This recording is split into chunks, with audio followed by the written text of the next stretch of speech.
तो देखिएगा हमारे पास में आ चुका है कक्षा 11वीं वार्षिक परीक्षा 2024 का राजनीति शास्त्र विषय का पूरा क्वेश्चन पेपर। इस पेपर को मैं अभी स्कूल जाकर लेकर आया हूं और पूरा का पूरा ये असली वाला पेपर है। तो आप सब लोग यहां से इसको पूरा देख कर जाइएगा, जिससे कि आप सब लोग कक्षा 11वीं वार्षिक परीक्षा के पेपर में, राजनीति शास्त्र विषय के पेपर में बहुत अच्छे नंबरों से पास हो सको। पूरा का पूरा आज मैं यहाँ पर आपको आपका वार्षिक परीक्षा का 6 मार्च को होने वाला पूरा क्वेश्चन पेपर सोल्यूशन के साथ में बताने वाला हूँ। तो चलेगा जल्दी से हम आगे बढ़ते हैं, समझते हैं कक्षा 11 के आपके वार्षिक परीक्षा के राजनीति शास्त्र विषय के पूरे पेपर को और इसके पूरे सॉल्यूशन को। पूरा का पूरा पेपर हमारे पास में आ चुका है, आप चाहे तो यहां से इसको देख सकते हो। पूरा का पूरा कक्षा 11वीं वार्षिक परीक्षा 2024 का राजनीति का पूरा पेपर लेकर मैं यहां पर आ चुका हूं। आप सब लोग इसको देख लीजिएगा और पूरा पेपर को समझ भी लो।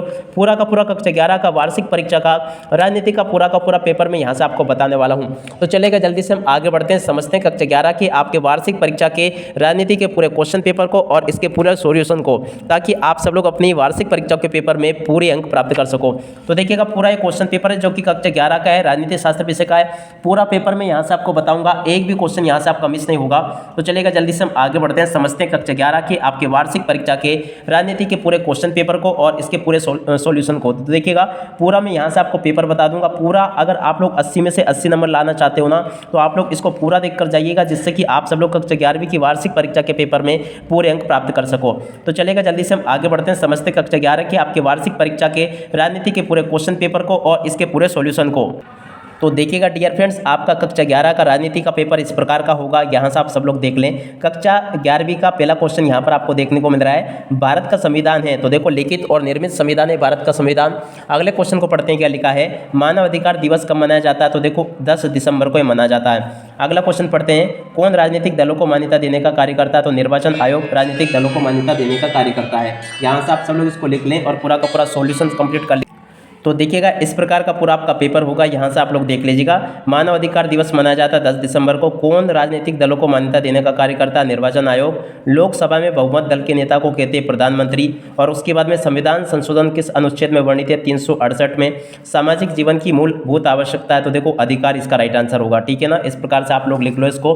अब इसके बाद में आगे क्वेश्चन देखते हैं। तो देखिएगा यहाँ से आप सब लोग इन क्वेश्चन को देख लीजिएगा। रिक्त स्थानों की पूर्ति नीति निर्देशक तत्व से लिए गए हैं आयरलैंड के संविधान से। राज्यसभा के सदस्यों की संख्या 250 होती है। उसके बाद में राज्यसभा का पदेन अध्यक्ष उपराष्ट्रपति होता है। पंचायतों के चुनाव कितने वर्ष में होते हैं, 5 वर्ष में होते हैं। संविधान एक है कानूनी दस्तावेज। नागरिकता प्रकार की होती है 2 प्रकार की, ठीक है ना। धर्मनिरपेक्ष राज्य समान नागरिक संहिता की कामना करता है। तो ऐसे आप सब लोग यहाँ तक के क्वेश्चंस को देख लीजिएगा। टोटली आपका पेपर इसी प्रकार का परीक्षा में पूछा जाएगा, जिस प्रकार का कि मैं यहाँ से आपको बता रहा हूँ। अब इसके बाद में देखिएगा इधर के क्वेश्चंस यहाँ से आप लोग देख लो। देखो किस प्रकार के क्वेश्चन से लिखे हैं। सही जोड़ी बनाइए। सही जोड़ी कैसे आपको बनानी, कैबिनेट मिशन योजना, भारतीय संविधान का निर्माण। राष्ट्रपति राज्यसभा के कितने सदस्य मनोनीत करते हैं, तो 12 सदस्य।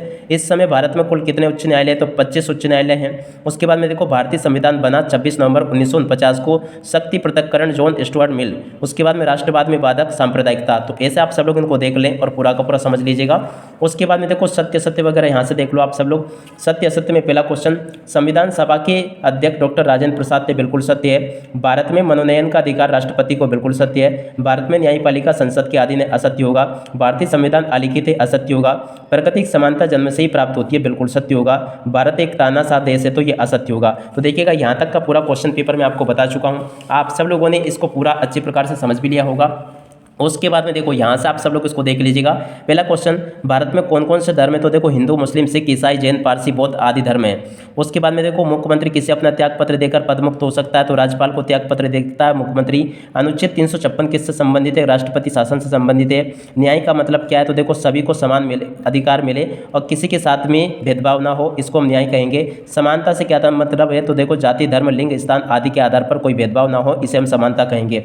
दुनिया में सबसे बड़ा धर्म ईसाई धर्म है। बरगी बांध किस नदी पर बना है, तो ये नर्मदा नदी पर बना है। तो यहाँ तक के सभी क्वेश्चंस को डियर फ्रेंड्स यहाँ से आप लोग देख लीजिएगा। पूरा आपका पेपर ऐसा का ऐसा ही आएगा जैसा कि मैं यहाँ से आपको बता रहा हूँ। आप सब लोग इसको देख लें और पूरा इसको समझ भी लीजिएगा।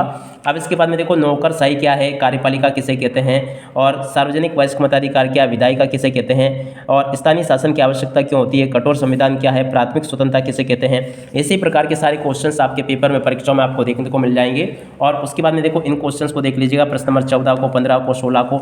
ऐसे प्रकार के क्वेश्चंस आपके पेपर में आपको परीक्षाओं में देखने को मिलेंगे। यहाँ से आप सब लोग पूरे क्वेश्चन पेपर को समझ लीजिएगा, A to Z पूरा का पूरा पेपर में यहाँ से आपको बता चुका हूँ। प्रश्न नंबर 20 को देख लीजिएगा, 21 को देख लें, 22 को देख लें, 23 को देख लें। तो देखिएगा यहाँ से मैं आपको पूरा पेपर बता चुका हूँ। A to Z क्वेश्चंस आपके पेपर में परीक्षाओं में इसी प्रकार के आने वाले हैं जिस प्रकार के कि मैंने यहाँ से आपको बताया।